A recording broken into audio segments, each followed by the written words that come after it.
Another big result in the Champions League this week that I'm not sure that many would have expected, or at least our Stuart Robson. Chelsea thrashing Barcelona at Stamford Bridge by 3-0.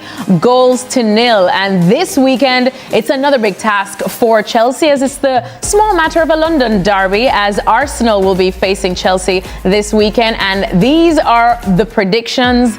Everyone except for Frank Leboeuf, shock, have gone for an Arsenal win. Craig? Well, it's pretty simple, really. Arsenal are a better side, better in every position. Chelsea was a really good result against Barcelona, but Barcelona are horrendous defensively. Arsenal not. I think Chelsea can cause them some problems. I think midfield's going to be really interesting because Chelsea are strong in there, got some good players. Maybe Reece James will step in again. Who knows? Caicedo, Zubimendi, Enzo Fernandez, Declan Rice was great the other night again. Really dynamic. I think the midfield's going to be key for them. Can Saka push back Cucurella? All that sort of stuff. Can he? These one-on-one battles. But ultimately, Arsenal are stronger in every position. I'm just going to pick Craig up on one position. Okay. One position I think that Chelsea are stronger. Caicedo, I think, is a better player than Zubimendi. But in all the other positions, I think you're absolutely right. Yeah, I'm not. No. I wasn't talking about individuals. Yeah. All around the team. Yeah. I was talking about, if you take Arsenal's midfield, take Arsenal's back four, take the front line. But I think Caicedo's a different player to Zubimendi. I think Zubimendi's a little bit more under the radar. Caicedo's more physical about the way he goes about it, breaks the game up a little bit more. Maybe Zubimendi a little tidier on the ball. Yeah, but you're right. I mean, it's. And Frank just shouted out Cucurella, I could hear in the background, better than maybe Calafiori or Lewis. Certainly better than Lewis Skelly at the moment. I like Calafiori. Yeah, it took me too. Frank, you went for Chelsea, though. The thing is that, yes, I went for Chelsea because, I should have gotten the same result as you did, guys. Because when we all predict the same thing, normally it happens the opposite. But realistically, I don't want no race. I want Arsenal to have trouble. I want to enjoy the Premier League. I don't want to see that being too easy. And Chelsea deserves some credit. And you don't win randomly against Barcelona. Even if Barcelona doesn't do well, yes, it's going to be different with Arsenal, but you don't win like that and keep on winning like that with against some of the teams without getting some credits. And you never know. It's going to be at Stamford Bridge. It's going to be a great atmosphere. Arsenal, they can struggle with players like Estevao and Neto, very fast, small players, and very skillful. You can have a surprise. And I want to believe that my former blue team can do something who makes a race interesting. Darky, how impressed were you by Chelsea against Barcelona this week? Very impressed. I thought they absolutely battered Barcelona and completely exposed that high line, that they were playing a high line without any pressing going with it, which I think compounded Barcelona's problems in the game. That's another issue. I think Chelsea-Arsenal, it's an interesting game. I'm predicting Arsenal because they keep finding a way to get things done. They can win in different ways, as Stuart was saying earlier on in the programme. I do think Chelsea are coming of age, so my prediction isn't a completely confident one. I'm just thinking of that recent game where Sunderland gave the Arsenal defence a few problems in that 2-2 draw. So I think it's going to be a very tight game, not much in it at all, but the way Arsenal have gone this season, you probably always want to be on them. Could Chelsea win? Yeah, sure. Get it, people make comparisons. Lamine Yamal's playing Estevao. Estevao's a great young player. Lamine Yamal's already won the Euros. He's already won the Spanish League. He's won the Spanish Super Cup.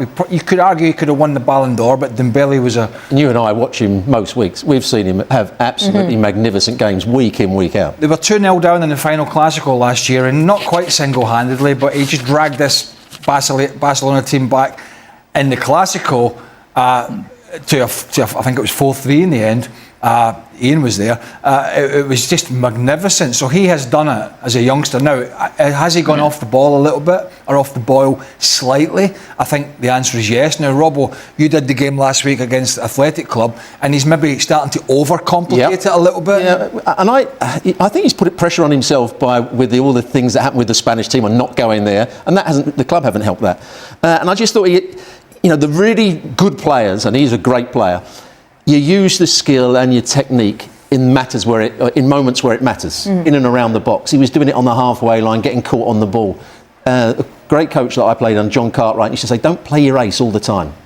Keep it back, and then when you need it, when it's the most important time, then throw your ace down. And that's what I think Yamal's just got to start to do a little bit more. Well, Darky, you know that we watch Barcelona week in, week out under a magnifying glass with our La Liga coverage. And I think both you and Robba pointed out the fact that it's not just that they lost against Chelsea in the Champions League. It's how they lost against Chelsea in the Champions League and how other teams, even domestically, have been figuring out a way around them, especially when they can't always outscore all of their opponents. So is Barca's season, both in Europe and domestically, looking like it's a bit in danger?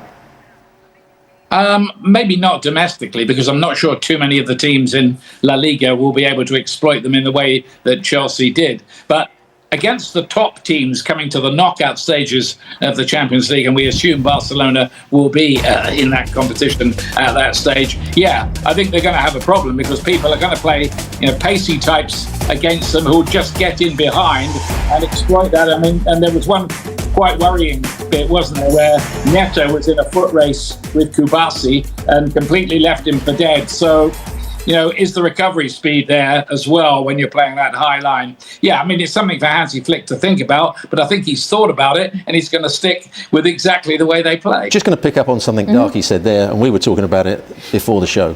Remember, they lost 4-1 to Sevilla, and Sevilla were just cutting them open at will. And the game that you and I watched, Celta Vigo, the first half, it was some of the worst defending. So even teams in La Liga, as Stevie Nicol called it, Keystone, even teams in La Liga are now finding ways, the lower teams are finding ways to break them down. The Sevilla game was earlier in the season, wasn't it? And it was equally as embarrassing. And you thought, well, that's the eye-opener. That's the moment. If Sevilla are doing it against you, you've got a problem. That's the moment where they're squeezing up and others are on. You think, right, okay, it's not wholesale changes, but it has to be some subtle changes, and they haven't. And then you have Hansi Flick coming out. And I don't know Hansi Flick. I never met the guy. But I like watching these teams play. If I'm a neutral. Oh, it's great entertainment. Exactly. Oh, absolutely. But when you're hiring and firing and you're under pressure, and you always are in Spain, as you are in most countries, particularly when you're at the big clubs, then you got to get the results. And the fact that he came off the international break and said, if we play, this would worry me. If we play how we played against Celta Vigo, we'll be fine the rest of the season. No. Yes, you scored goals against Celta Vigo, but you were horrendous at the back. Absolutely horrendous. Now, the one saving grace that they've got is Real Madrid are equally as poor, it seems, and have their own issues, which I won't really get into. So there's nobody there's not like an Arsenal at the moment, or like normally you get in France, PSG, who are off and running. I know it's a little bit tighter in France this year with Marseille and one or two others, but there's nobody out there just putting 7, 8, 9, 10 wins on the spin. That would really crank the pressure on. So they have that to be thankful for. But if he doesn't sort this defence out, A, I don't think he'll win La Liga, and B, they've not got a cat and hell's chance of winning the Championship. And just remember, you can watch every La Liga game on ESPN+. On ESPN+. And It's so bad, these two teams. You can't, no, it's so bad. But they make things entertaining at least, right? It's great entertainment, yeah. It's great entertainment, indeed. We shouldn't sit here and say they're great, because you were in Elche, Darky was doing the commentary, and they were horrendous. Oh, absolutely. I mean, they were absolutely horrendous. And Barcelona, but it makes for great entertainment at the moment. Well, for the neutral. For the neutral. It was a really good. It was a really good game that day down in Alicante, and Elche played some great stuff. As you guys know, you were there. Arguably should have won the game, but yeah, the fact that they have the deficiencies are something worth. Oh, of course, discussing. Absolutely. We would not be doing our job if we just buried it under the carpet and said, yeah, Real Madrid and Barca, they're great as sinks and sliced bread. No, they are not. But the other point is what we were talking about earlier, is come February, March, April, it doesn't look like it at the moment, but they may have figured something better out and be in a much better position.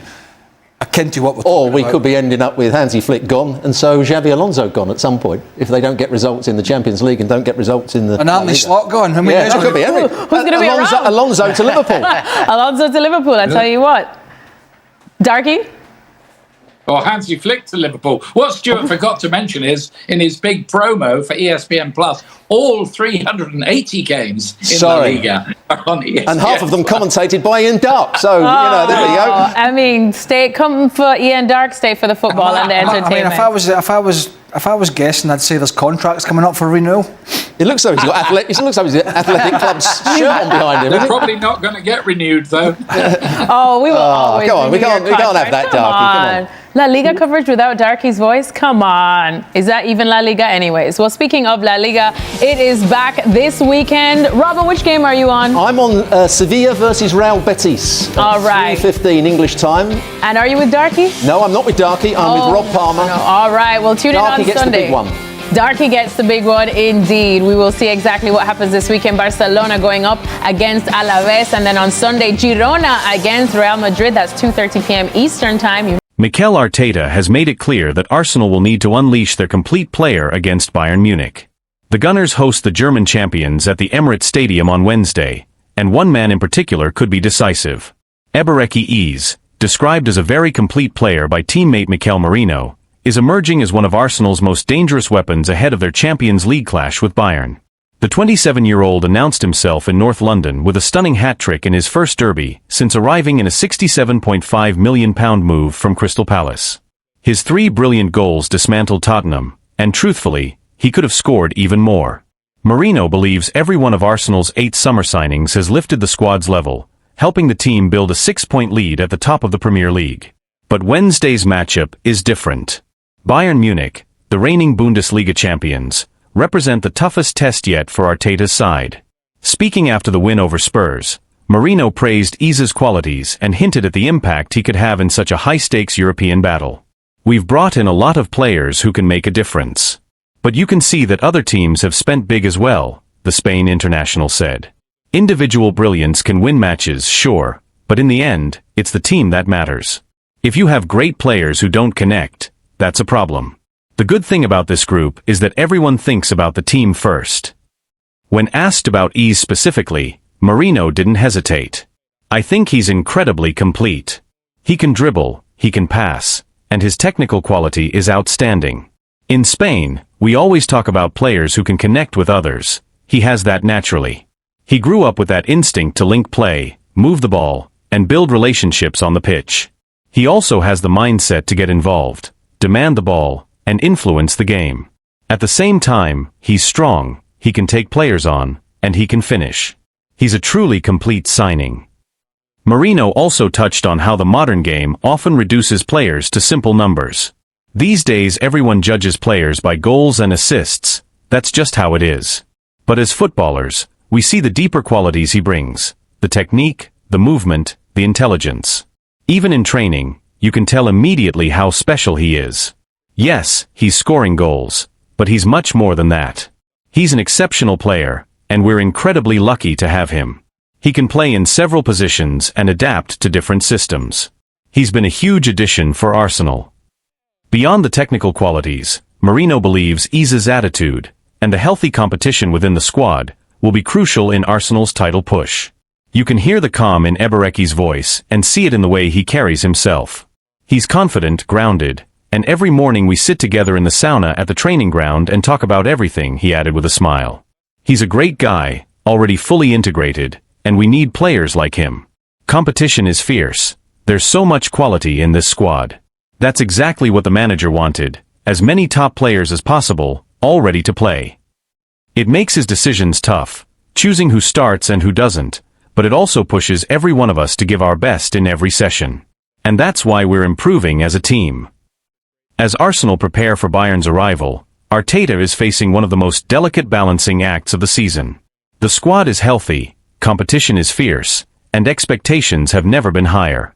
But behind the scenes, there is a growing sense that Eze's versatility and calm presence may be essential against a Bayern side known for controlling the tempo in big European nights. Arteta himself has hinted at Eze's importance without naming him directly. After the Tottenham victory, The manager spoke about the need for players who can break pressure, dictate rhythm, and stay composed when the game becomes chaotic. Those inside the club believe those comments were aimed at Ease as much as anyone. The coaching staff has been particularly impressed by how quickly he has adapted to Arsenal's positional play structure, a system that demands far more tactical discipline than what he was used to at Crystal Palace. Analysts at the club point to his growing influence not only in the final third, but also in build-up phases, where his ability to glide past pressure could help Arsenal bypass Bayern's aggressive midfield line. There is also an awareness that Bayern's fullbacks tend to push high, leaving spaces between the lines. Ease's skill set, sharp turns, deceptive acceleration, and precise final balls, could be exactly what Arteta needs to exploit those gaps.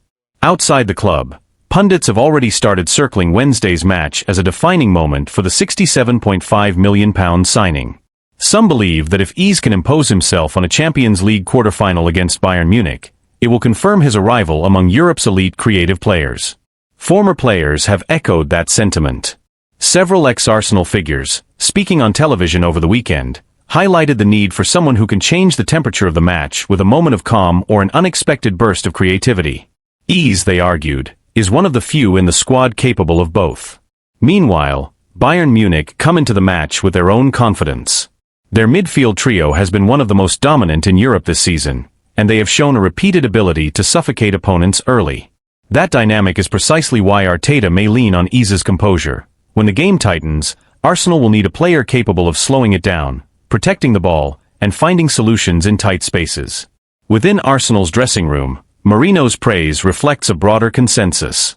Senior players have reportedly been struck by Ease's humility and work ethic, qualities that have helped him integrate seamlessly into a squad that already had strong internal chemistry. Staff members describe him as someone who never forces the game, and lets the match come to him, characteristics that could prove invaluable in a high-tension Champions League tie. As kickoff approaches, the narrative surrounding the match has shifted. What began as a test of Arsenal's resilience has quietly become a spotlight on whether Ease can elevate them in Europe the same way he has in the Premier League. For Arteta, the equation is simple. If Arsenal are to overcome Bayern, they will need more than intensity. They will need control. They will need creativity. And increasingly, they will need the completeness Ease brings to every phase of the pitch. Whether he starts in a wide role as a floating midfielder, or even as an interior playmaker, the expectation is the same. Ease will have to find the spaces others cannot, and influence the game in ways that statistics alone will not capture. The stakes are high, the opponent is formidable, and the spotlight is intense. But within the walls of London Coney, the belief is growing that this is exactly the kind of stage Eberechi Ease was signed for. Martin Odegaard is nearing a return to action after suffering a medial collateral ligament injury in Arsenal's 2-0 win over West Ham earlier in October. Yet, 3.5 years after Mikel Arteta named him captain, the Norwegian finds himself in an unfamiliar position. His place in the starting lineup is no longer guaranteed. For the first time since joining the club permanently from Real Madrid in August 2021, there is real debate over whether he remains an automatic choice for Arteta's 11. Odegaard, now 26, has been central to Arsenal's resurgence under Arteta, the conductor who shaped the team's rhythm through some of their most fluid football. But this season, the Gunners have been forced to navigate long stretches without their captain, first due to a shoulder issue that kept him out of 4 matches in September, and then because of a knee collision with West Ham's Crescencio Somerville that sidelined him again. And during his absence, something significant happened. Eberechi Ease stepped into the spotlight. Ease's sensational hat-trick in the North London Derby has complicated the picture. Now thriving in a central role, the England international has given Arsenal a different kind of presence around the edge of the box. A blend of unpredictability, directness, and two-footed confidence that opponents struggle to contain. He may not control games with the same metronomic precision as Odegaard, but he offers a spark, a willingness to take risks at moments when Arsenal need a jolt of creativity. After such a standout performance against Tottenham, it feels almost impossible to imagine Arteta leaving Ease out. The manager has always had a soft spot for players riding a wave of confidence, and Ease is currently surfing at full height. There was a similar situation back in September, when Mikel Merino was handed a start against Manchester City after scoring 4 times in 2 games for Spain, including a hat-trick against Turkey. Arteta doesn't hesitate to reward form. Ease has carried that form onto the international stage as well, recently scoring a stunning goal for England in a 2-0 win over Serbia in the World Cup qualifiers at Wembley. Though he can play on the left, It has always been clear that Arteta brought him to the Emirates to operate in midfield. And with Declan Rice and Martin Zubimendi near untouchable in the double pivot, the odds of Ease and Odegaard consistently starting together seem slim. That leaves Odegaard in an unfamiliar position.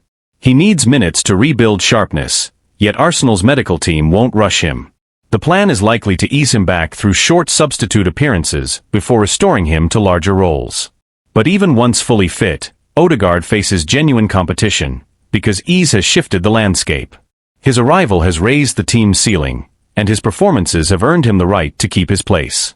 Before the dismantling of Tottenham, Ease had scored only twice for Arsenal, one against Port Vale in the Carabao Cup and another versus his former club Crystal Palace, a clever finish that sealed victory. Now, with 5 goals across all competitions, he sits just one behind Odegaard's total from last season, when the captain made 45 appearances.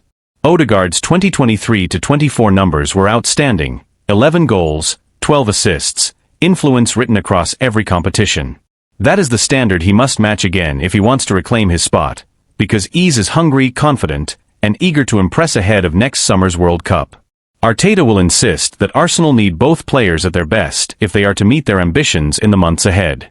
And with Kai Havertz also working his way back to full fitness, potentially slotting into midfield behind marquee striker Victor Gyökeres, the battle for places has never been fiercer at the Emirates. For Odegaard, the message is clear: he must rise to the challenge. His leadership and quality remain unquestioned, but he can no longer rely on reputation alone. If he embraces the competition and fights his way back into the side, his return could push Arsenal to even greater heights. And if the team has already reached this level without several key figures, the potential for what comes next may be even greater. Inside the club, staff members are quietly acknowledging that Arsenal are entering a new phase, one where no player, not even the captain, is immune to tactical evolution. Arteta has spent the past 2 seasons building a squad capable of sustaining pressure across multiple competitions, and the emergence of Ease is a sign that the manager's long-term planning is beginning to bear fruit. Depth is no longer a luxury, it is a necessity. But with depth comes difficult decisions. Arteta has always valued balance in midfield, and the contrasting profiles of Odegaard and Ease force him to reconsider what type of midfield best suits the team's ambitions in Europe and the Premier League. The technical control and spatial awareness that Odegaard brings have defined Arsenal's identity under Arteta. Conversely, Ease's dynamism, physical presence, and unpredictable touches give Arsenal a new dimension, especially against teams that sit deep or defend aggressively in central areas. This internal shift has also caught the attention of analysts and former players. Several pundits have begun to question whether the captaincy should guarantee a place in the lineup, especially at a club with ambitions of challenging for the Champions League. Others argue that Odegaard's leadership is too valuable to sideline, pointing to the standards he sets in training and his influence over younger players. Those debates are already spilling into the media, and they will only intensify as the season progresses. There is also the tactical question of whether Arteta might eventually experiment with a system that accommodates both Ease and Odegaard, something he briefly attempted earlier in the season during the win over West Ham. But with Rice and Zubimendi forming an almost impenetrable midfield pairing, any reshuffle risks destabilizing the defensive structure that has made Arsenal one of the most resilient teams in the league. The manager has hinted that he is open to adjustments, but only if they enhance the team's overall cohesion. For Odegaard himself, the challenge is as much psychological as it is physical. He has worked hard to cultivate an image of calm authority, a leader who raises the level of those around him through clarity and consistency. Now he must show that he can adapt, compete, and respond to adversity. His teammates still speak of him with admiration, describing him as one of the most studious and detail-oriented players at London Coney. They believe that once he regains full rhythm, he will naturally reassert his influence. Yet even they acknowledge that the landscape has shifted. One senior player privately remarked that, "The team is different now, Ease has changed what we can do in the final third." That sentiment reflects not a lack of faith in Odegaard, but an understanding that Arsenal have evolved while he has been sidelined. For Arteta, the ideal scenario is straightforward: a fully fit Odegaard competing with a fully confident Ease, creating a level of internal competition that lifts the entire squad. The manager often speaks about the need for healthy tension among his players, pressure that keeps standards high without fracturing unity. The arrival of Victor Gyökeres, combined with the recovery of Havertz, only amplifies that dynamic. Arsenal's season will almost certainly hinge on these midfield decisions. With Champions League knockout matches approaching and the Premier League title race tightening, Arteta must decide not only who starts, but what kind of identity he wants his team to carry into the defining months of the campaign. The next few weeks will reveal whether Odegaard's return sparks a resurgence or a battle for relevance. If he manages to reclaim his place, it could serve as a reminder of why Arteta trusted him with the armband in the first place. If he struggles, it will underline how rapidly Arsenal are progressing, and how little room there is for sentiment at the highest level. Either way, the captain's response will shape not just his future, but the trajectory of a team that believes it is on the brink of something significant.